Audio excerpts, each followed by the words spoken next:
Fala também sobre o São Paulo, que pagou metade da sua dívida referente ao zagueiro Juan.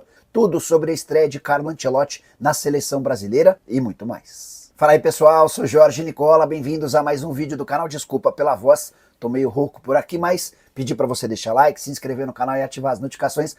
Bora falar agora sobre a seleção brasileira, que decepcionou em campo, mas garantiu a maior audiência da Globo em 2025. Diante da expectativa criada com a estreia de Carlo Ancelotti dirigindo a seleção brasileira, a média de audiência da Globo foi de 29 pontos, com picos de 30, a maior audiência da Globo do ano de 2025, o que mostra também como a audiência da Globo tem caído. De qualquer forma, esse resultado supera o Argentina 4, Brasil 1, que era até então a maior audiência da Globo, com 27 pontos no mês de março. Para desespero dos responsáveis pela Globo, a maior audiência do futebol no Brasil em 2025 segue sendo da rival Record, maior audiência do futebol e também já registrada na temporada. Final do Campeonato Paulista entre Corinthians e Palmeiras teve picos de 32 pontos na TV Record. Sobre o jogo do Brasil com o Equador, o Brasil se sustentou bem defensivamente, até porque o Equador não tinha peças importantes para o ataque, como Ener Valencia e também Gonzalo Plata. Então o Equador tinha a bola, mas conseguia agredir pouco a seleção brasileira. Já a seleção brasileira, com a bola nos pés, teve muita dificuldade, criou poucas oportunidades, teve uma grande chance a partir de uma roubada de bola do Estevão, que não foi bem concluída. O 0-0 acabou sendo justo. O Brasil é o quarto colocado na tabela de classificação com 22 pontos. Ele ainda pode perder uma posição se a Colômbia vencer seu jogo nessa sexta-feira. Só para completar, importante lembrar que o Brasil se classifica para a Copa do Mundo de forma automática se vencer o Paraguai na próxima terça-feira. E se a Venezuela somar no máximo 3 pontos hoje e na terça-feira, e a Bolívia fizer no máximo 4 pontos hoje e na quarta-feira. Só para arrematar sobre a seleção, campanha do Brasil como visitante nas eliminatórias bastante ruim. 8 jogos, 2 vitórias, 2 empates e 4 derrotas. Destaque negativo também para Vinícius Júnior, que com a camisa da seleção soma 40 jogos, 6 gols e 5 assistências. Hora de falar sobre o São Paulo, que pagou metade da dívida que tem com o Sassuolo em relação a Juan, zagueiro que está emprestado ao tricolor somente até 30 de junho, ou seja, até o fim desse mês. Venceu em março o prazo para que o São Paulo quitasse essa dívida com o Sassuolo. O empréstimo custou 190 mil euros. O São Paulo não pagou, o Sassuolo levou o caso à FIFA e nessa semana o São Paulo conseguiu quitar 100 mil euros, pouco mais da metade da dívida. O tricolor também prometeu fazer o pagamento dos outros 90 mil euros assim que o fluxo de caixa facilitar um pouquinho. Mas, apesar desse movimento feito pelo tricolor, não dá para dizer que a prorrogação do empréstimo do Juan vai acontecer. São Paulo já pediu a permanência do atleta por empréstimo, o Sassuolo tem relutado com a ideia, até porque gostaria de vender o jogador. A opção de compra está estipulada em 27 milhões de reais. Para piorar a situação do São Paulo, o Botafogo levantou informações sobre o Juan, pedindo ao Sassuolo o empréstimo do jogador. A gente deve ter novidades nos próximos dias. O que você sabe é que o Juan, machucado, talvez não tenha condição de disputar a última partida antes da paralisação para o Super Mundial, marcada para a próxima quinta-feira. Só para completar sobre o São Paulo, queria contar que Mara Casares, ex-mulher do Júlio Casares e mãe dos 2 filhos dele, tem sido especulada no estádio, no Morumbi, como uma possível candidata à presidência do São Paulo. E ela gostaria de se lançar como candidata da situação.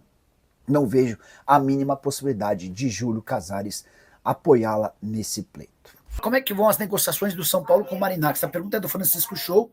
O presidente do São Paulo, Júlio Casares, esteve nesse final de semana lá em Munique, assistiu ao jogo do Brasil, não, a final da Champions, e depois conversou com o Marinacci. Eles estão tentando acertar os últimos ponteiros, mas, ao que tudo indica, no segundo semestre esse acordo será anunciado.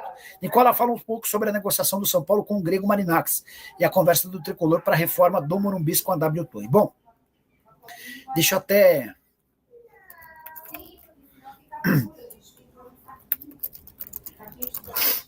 Espera aí. Conversa do Júlio com o Marinacci no fim de semana.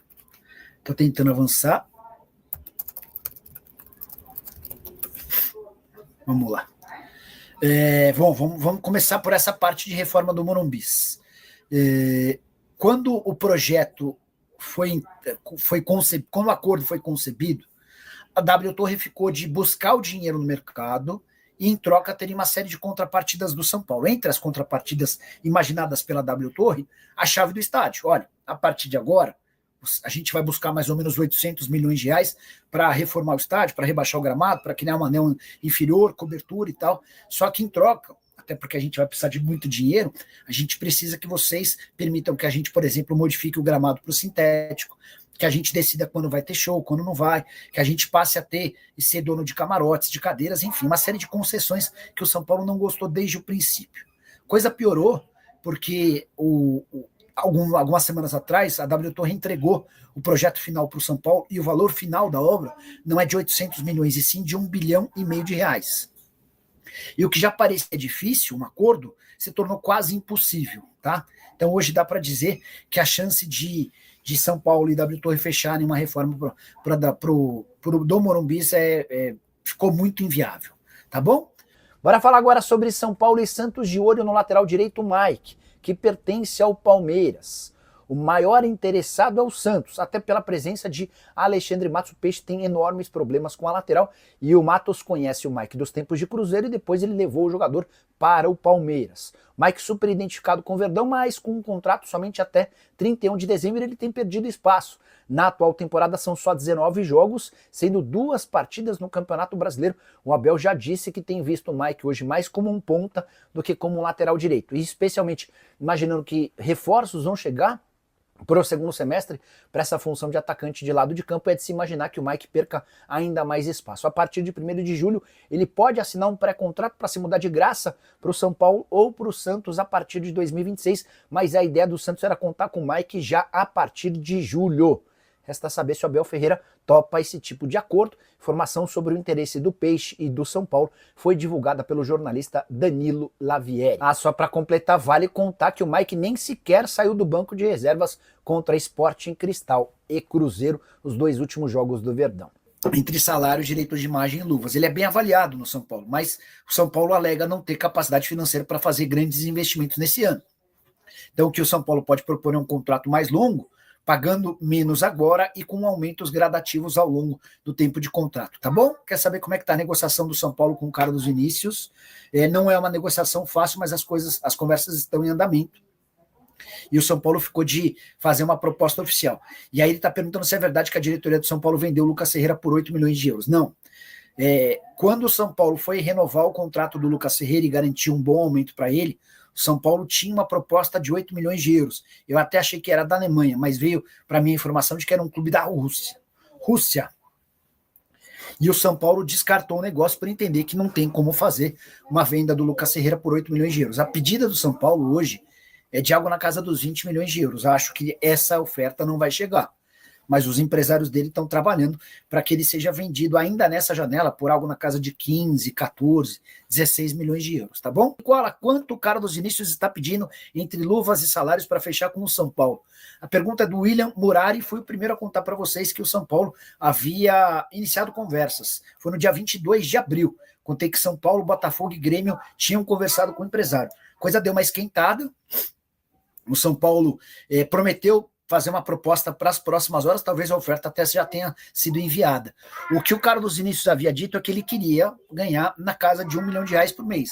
O Ian Couto está treinando no São Paulo, tem alguma chance de ficar? Não, nenhuma.